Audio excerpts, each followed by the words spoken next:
और बीजक से ही यह साखी लिया गया है, सांच बराबर तप नहीं, झूठ बराबर पाप, जाके हृदय सांच है ताके हृदय आप। यानी सच के समान कोई तपस्या नहीं, झूठ के समान कोई पाप नहीं, और जिनके हृदय स्वच्छ हैं, साफ हैं, उसी हृदय में परमात्मा का विराजमान है, भगवान का विराजमान है। अब इतने ही काम करना है, और इतने काम करते करते कई जन्म लग जाता है। भगवान बुद्ध जब बुद्ध जोनी में आए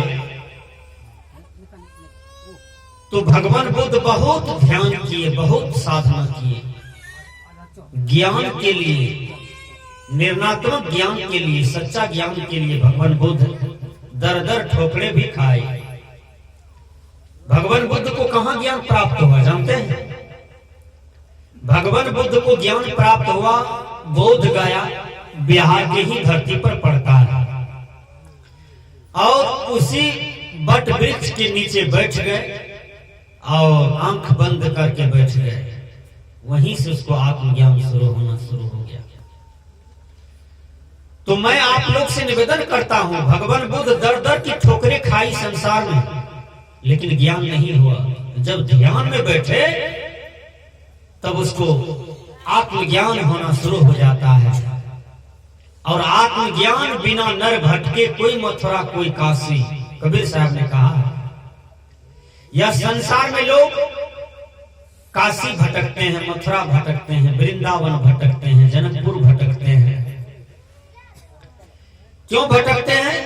तो भगवान को खोज रहे हैं, ईश्वर को खोज रहे हैं कि ईश्वर का दर्शन हो जाए, भगवान का दर्शन हो जाए। भगवान कहां है? भगवान किसे कहते हैं? भगवान का घर कहां है? पहले समझ लीजिए।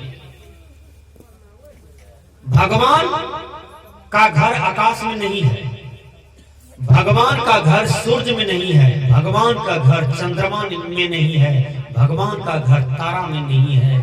भगवान का घर यह शरीर है, और यह शरीर के अंदर में जो बैठा हुआ आत्मा है वही भगवान है, वही परमात्मा है।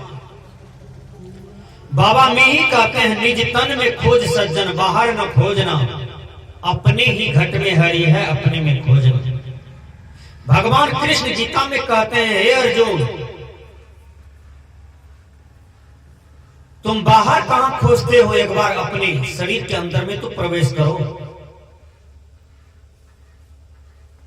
और जब शरीर के अंदर में भगवान कृष्ण अर्जुन को लखाए आत्मा के बारे में, जड़ चेतन के बारे में, तो अर्जुन निर्भयता ज्ञान को प्राप्त कर लिए। सदगुरु कबीर भी कहते हैं, मोको कहां ढूंढेर बंदे, मैं तो तेरे पास हूं।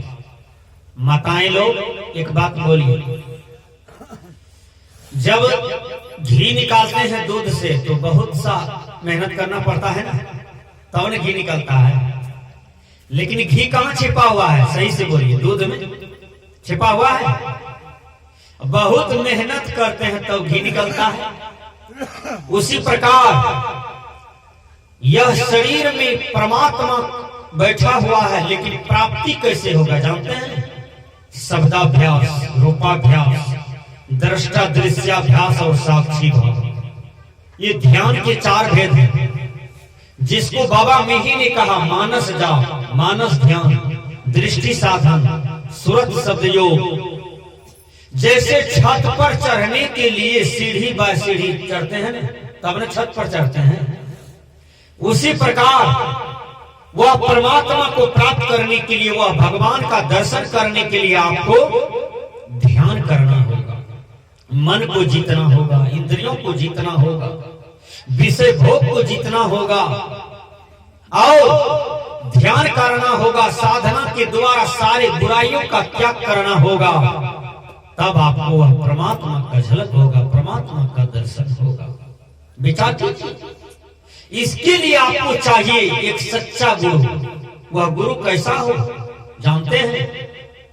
एक पहलवान कबीर साहब का नाम सुने थे कि बहुत अच्छे संत हैं, पहुंचे हुए संत हैं, त्यागी संत है, तो वह पहलवान किसी भी साधु महात्मा बर बाबा जी को नहीं मानते थे। वो एक कबीर साहब को मानते थे कि वो अच्छे संत हैं, उन्हीं से जाके हमको भजन भेद लेना है, माला कंठे लेना है। बाल का घमंड था, 5-5 मर्द को एक के बार में उठा के पटक देता था, तो साधारण आदमी को कैसे क्या बुझेगा। तो एक रोज गए कबीर साहब के आश्रम पर। देखिए पहलवान कबीर साहब के आश्रम पर गए। कबीर साहब संजोग से नहीं थे आश्रम में। जब आश्रम में कबीर साहब नहीं मिले तो शिष्य लोग थे। पूछे आपका बाबा कहाँ है, गुरु कहाँ है? कहा देखते हो गर्मी का मौसम है, सायंकालीन है, सूरज अस्त नहीं हुआ है, बाबा टहलने गए हैं, हवा लगाने गए हैं, एक्सरसाइज करते हैं, व्यायाम करते हैं, योगा करते हैं। कहा किधर है? कहा पूरब गए होंगे या पश्चिम या दक्षिण उत्तर, लेकिन पूरब जाइए। बाबा शाम के काल में पूरब निकलते हैं, पश्चिम में तो सूर्य है, आंख पर रोशनी पड़ता है, पूरब गए होंगे, जाइए। जाते जाते जाते एक बूढ़ा, लंबी लंबी दाढ़ी, लंबा लंबा मोछ, बाल, जड़ बूढ़ा, बीच रास्ते पर बैठे हैं, दुबड़ी पर, जमीन पर जो दुबड़ी खरपतवार होता है ना, वहीं पर कबीर साहब बीच रास्ते में बैठे थे। रास्ता चलन चालन ठप था, दुबड़ी जन्म गया था, खरपतवार जन्म गया था। तो कबीर साहब खाली जमीन पर खाली पैर टहल रहे थे और बैठ गए थे। वो पहलवान सोचा कि गांव का कोई बूढ़ा तुढ़ा होगा, ये कबीर कैसे? कबीर का तो नाम लोग लेते हैं, कबीर तो कोई और आदमी होगा, बेजोर होगा। वो कहता है बूढ़ा तू बगल हो जा, मैं कबीर के पास जा रहा हूं। वो कहता है बेटा डांड में दर्द है, चला नहीं जाता है, थोड़ा तुम ही बगल हो जाओ। वही तो कबीर था, लेकिन वो पहलवान समझ नहीं पाए कि ये कबीर है। उसने सोचा कबीर तो कोई और होगा। संजोग हुआ का बेटा डांड में दर्द है, देह में बहुत दर्द है, हम उठ नहीं पाएंगे, खड़े नहीं हो पाएंगे, तुम ही बगल होके चले जाओ। विचार कीजिएगा, वो पहलवान किया दोनों टांग पकड़ लिए बूढ़े का, उधर खेत में फेंक दिया। कबीर साहब हवाएं जैसा गिरा। कबीर साहब उठ के खड़े हो गए और आश्रम की ओर चले गए। वो फिर 1 किलोमीटर आगे बढ़ गया पहलवान, देखा कहीं कुछ नहीं, फिर आश्रम लौट के आया। तब तक में कबीर साहब कुर्सी पर बैठे थे, शिष्य लोग प्रणाम कर रहे थे, स्तुति विनती कर रहे थे। जब कबीर साहब को कुर्सी पर देखे, शिष्य लोग प्रणाम कर रहे थे, 2, 3, 400 शिष्य थे आश्रम, सब साहेबंदी कर रहे थे, सायंकालीन की वंदना। पहलवान सोचता है यही बुढ़वा तो कबीर न है जिसको दिए उठा के ये पटकनिया है? विचार कीजिए, वो पहलवान अनुभव हो गया कि लगता है यही कबीर है, जिसको हम साधारण बूढ़ा समझे हैं, यही कबीर है, जिसको हम उठा के पटक दिए, खेत में फेंक दिए इसको। अब हम गुरु कैसे बनेंगे? लाज आता है, इसको तो मार पीट किए हैं रास्ते में। कबीर साहब के चरणों में गए, गिर गए, कहा बाबा मैं लक्कर पहलवान हूं, मैं कबीर को गुरु बनाने आया हूं, आप ही कबीर हैं, आपको तो रास्ता में पटक दिए हैं बाबा, आप ही को गुरु बनाने आए हैं। तो कबीर साहब क्या कहते हैं? रे कुम्हार लोग जब बर्तन खरीदने जाता है ना, कुम्हार के यहाँ लोग सब बर्तन खरीदने जाता है ना, तो कुम्हार कहता है कैंटा बजा ला, तब विश्वास है तो कैंटा ठोक ला, देखो मजबूत छे कि नहीं छे। कबीर साहब कहते हैं कुम्हार के यहाँ जब कोई बर्तन खरीदने जाता है तो कुम्हार कहता है पहले ठोक लीजिए, बजा लीजिए, पसंद होगा तो लीजिए, नहीं तो नहीं लीजिए, है? तो बढ़िया ने काम किया, पहले गुरु को ठोक बजा लिया, अब गुरु करने लायक है कि नहीं है तुम जानो। देखिए एक सुंदर गुरु क्या कहते हैं, एक सुंदर संत क्या बोलते हैं। तो बात तो सही है ना, विचार कीजिए। तो गुरु चाहिए इतनी ही खूबसूरत, इतना ही सुंदर गुरु चाहिए जिससे आपका जीवन का कल्याण होगा। ऐसे गुरु चाहिए।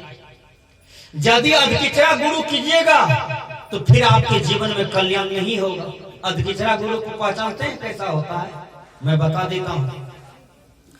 अधकिचरा गुरु, गुरु गुरु कही सब विश्व पुकारे, गुरु सोई जो भरम विचारे, बहुत गुरु हैं अस जग माही, हरे द्रव्य भव दुख को नाही, तासे प्रथम परीक्षा कीजे, पीछे शिष्य दीक्षा लीजे। कितना सुंदर सटीक बात गोस्वामी तुलसीदास जी महाराज लिखते हैं रामायण में। समूचा संसार गुरु गुरु गुरु गुरु भज रहा है, लेकिन गुरु कौन? जो भरम विचारे, जो भरम को मिटावे, भरम को हटावे, उसको गुरु कहा जाता है। जो आत्मज्ञान दर्शावे, जो जड़ चेतन का बोध करावे, उसी को गुरु कहा जाता है। अब विचार कीजिए, तो कैसा गुरु? बंध मुक्तम ब्रह्मनिष्ठम कृत कृत भजत गुरम, यश प्रसादात संसार सागरे गोस्पदायते।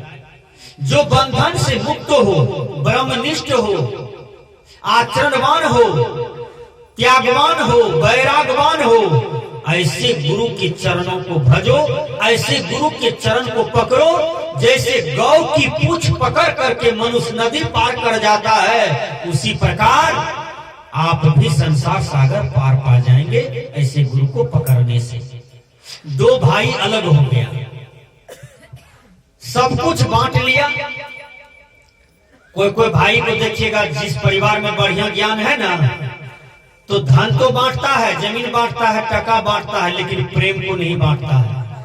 ये बढ़िया परिवार का लक्षण है। तो आप लोग को भी मैं निवेदन करता हूं, मैं रणवीर बाबा समूचे सिसवा गांव के लोगों से निवेदन है कि भाई भाई में सब कुछ बांटिएगा, लेकिन प्रेम को मत बांटिएगा, मन को मत बांटिएगा। हे बाबू, संसार में माँ बाप भाई बहन ये चार चीजें एक ही बार मिलती है। जब मर जाएंगे, बिछुड़ जाएंगे, तो बड़ी करपट्टा पर हाथ देकर रोइएगा क्या भैया चले गए दुनिया से।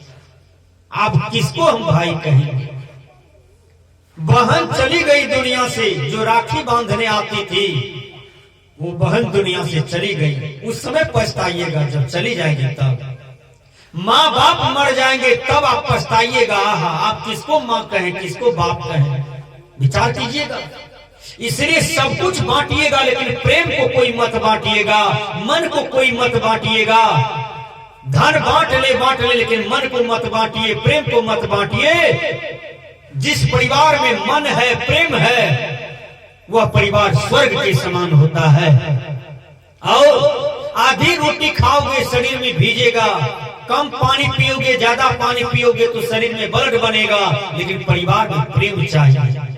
विचार कीजिए, आज मैं ऐसा ऐसा परिवार देखता हूं कि गाल में फुलाए रहते हैं, काम सब होता है, खेती पथारी, भोजन बासन, टका पैसा सब होता है, बिजनेस व्यापार, लेकिन कोई किसी को टोकते नहीं है, बजाते नहीं है, गाल में फुला फुला के चलते हैं। एक परिवार था, वो परिवार में प्रोफेसर, मास्टर, एसपी, डॉक्टर, चार भाई था, चारों बड़े बड़े पद पर थे। प्रोफेसर जी आए स्कूल से, विश्वविद्यालय से, महाविद्यालय से, भोजन किए चले गए, किसी को नहीं टोके, कौन दुखी है कौन सुखी है। डॉक्टर आया, वो भी भोजन किए चले गए। इंजीनियर आए, वो भी भोजन किए चले गए। एसपी आए, वो भी भोजन करके चले गए। कोई किसी बनाव भी नहीं था। संपत्ति तो था, रुपया तो था, लेकिन बनाव नहीं था, प्रेम नहीं था। और जिस परिवार में बनाव नहीं है, प्रेम नहीं है, याद रखना, संपत्ति तो सबसे बड़ी लक्ष्मी होती है। जिस परिवार में प्रेम नहीं है, वह परिवार, जिस तरह से रावण के घर से केवल एक विभीषण जी महाराज फूट गए, तो समूचा लंका का विनाश हो गया। सजनों, उसी प्रकार आपके परिवार, कुटुंब, समाज, देश, राष्ट्र का विनाश हो जाता है जहां प्रेम नहीं है, जहां एकता नहीं है। इंग्लिश के विद्वान ने कहा यूनियन इज स्ट्रांग, अर्थात एकता में बल है। एकता बना करके रखो। तो दोनों भाई अलग हो रहा था, देखिए अलग हो गए, सब कुछ बांट लिया। दोनों भाई का गुरु महाराज भी एक के था, गुरुओं महाराज एक के था। दोनों भाई एक के गुरु महाराज से माला दीक्षा लिया था, भजन वेद लिया था। बाबा मिही कहते हैं यही विधि जय वैभव पार, मोर गुरु भेद दिए, दृष्टि युगल कर लेब सुख मनिया हो, देखबैया जब रंग रो। तो दोनों भाई दीक्षा लिए थे। जब सब कुछ बांट लिया तो मुखिया जी को कहते हैं हे मुखिया जी, एक चीज और कर दीजिए। कहा कौन सी कर दे? कहा गुरुओं महाराज को बांट दीजिए, दोनों भाई को गुरु महाराज एक के हैं।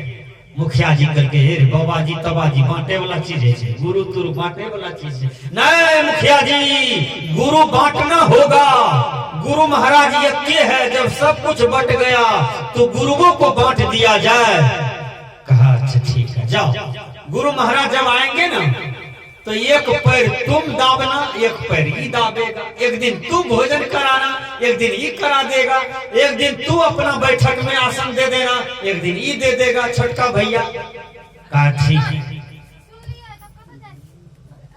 गुरु महाराज भादो कादो में आते हैं। देखिए भादो महीना दरवाजे पर आए, संयोग से बड़का आदमी के दरवाजे पर आए, बड़ा भाई के दरवाजे पर आए। बड़ा भाई का पैर था दहिना, आओ छोटा भाई का पैर बांट दिया था बायां।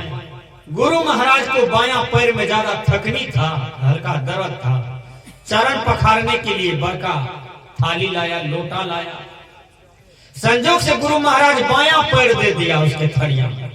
दोनों भाई में तो थोड़ा एकदम टसमाटस लड़ाई था। बायां पैर जो थरिया में रखा तो स्टील अधिक लोटा था, फुल ही का 5 किलो का लोटे था। वो लोटे से दाएं लोटा देना शुरू कर दिया। 7-8 लोटा टांग में मारते रह गया। गुरु महाराज तो बेचारा आंख का निरार दिया आकाश की तरफ, लोटा का जो चोट लगा।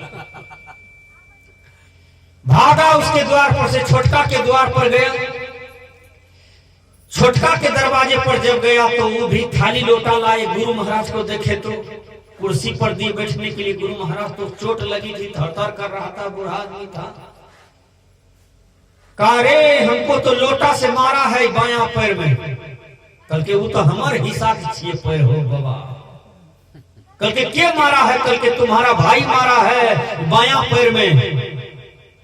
कल के ये दहिना पैर तो उसी का हिसाब में है। रुकिए हम कुल्हाड़ी लाते हैं, धार का लेकर उसका हिस्सा वाला पैर को भी काट देंगे, हम नहीं छोड़ेंगे। वो काहे लोटा लेके मारा? वो कुल्हाड़ी लाने गया। बाबा जी सोचा, गुरु महाराज सोचे कि हम तो मंगनिये पार हो जाएंगे।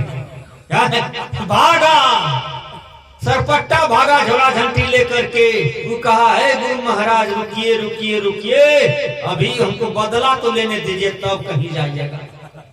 तानहर गुरु बहिर चला, दोनों नरक में ठेलम ठेला। ऐसे कहीं अनहरा गुरु मिल जाए और कहीं उनसे माला दीक्षा भजन भेद ले लिए हैं तो देख लीजिए आज रामपाल जी महाराज कहाँ है, आसाराम कहाँ है, देख लीजिए राम रहीम कहाँ है। ऐसे गुरु कहीं आपको मिल जाए तो जीवन में कल्याण होने को नहीं है। आपको गुरु करना है लेकिन विवेक से करना है। आज ऐसा ऐसा गुरु यह संसार में हुआ है, क्या कहता है, जागा जागा महादेव। रे पगला, तू तो जगो, महादेव को जगा रहे हो हैं? महादेव क्या भांग धतुर पी के सोया हुआ है? अरे पागल तू जगो, महादेव तो जगा हुआ पुरुष था, पार्वती तो जगी हुई थी, अरे विष्णु जी तो जगा हुआ था, ब्रह्मा जी तो जगा हुआ था, राम भगवान जगा हुआ था, लक्ष्मण जगा हुआ था, विभीषण जी महाराज जगा हुआ था। अरे तू महादेव को कहते हो जगो, अरे पागल तू जगो, अपने जीवन में अपने जीवन को जगाओ। तो ऐसे अंधेरा गुरु बहरा चला जब मिल जाए तो जीवन का कल्याण होने को नहीं है। इसलिए सज्जनों बढ़िया गुरु करो, खोज करके करो। बहुत आदमी के दिमाग में रहता है कि हम ब्राह्मण हैं तो ब्राह्मण वाला गुरु करेंगे, यह भी एक विषय है, इनसे भी कल्याण नहीं होगा। जाति पाति पूछे न कोई, हरि के भजे सो हरि होई। जात पात में यदि आप जीवन बिताते हैं तो फिर आपको नरक भोगना पड़ेगा, क्योंकि यह सृष्टि में दो जाति होता है, एक नर एक नारी। मनुष्य में और पशुओं में जाति देखी जाती है, उसमें कई जातियां होता है, पक्षियों में कई जातियां होता है, कीड़े कीर्मिक में कई जातियां होता है, लेकिन मनुष्य में दो जाति होता है। वो क्या है? एक नर एक नारी, देह भाव से। आत्मा की कोई जाति नहीं होता, आत्मा तो सबके अंदर में है। आत्मा न स्त्री है न पुरुष है, आत्मा न ब्राह्मण है न क्षत्रिय है न वैश्य है न शूद्र है। आत्मा तो आत्मा है, निर्विकार है, वह शुद्ध चैतन्य है, वह ज्ञान स्वरूपम है। इसलिए आत्मा की बोध कौन कराते हैं? तो एक सच्चे सदगुरु कराते हैं। भजन में आया, सदगुरु कबीर कहते हैं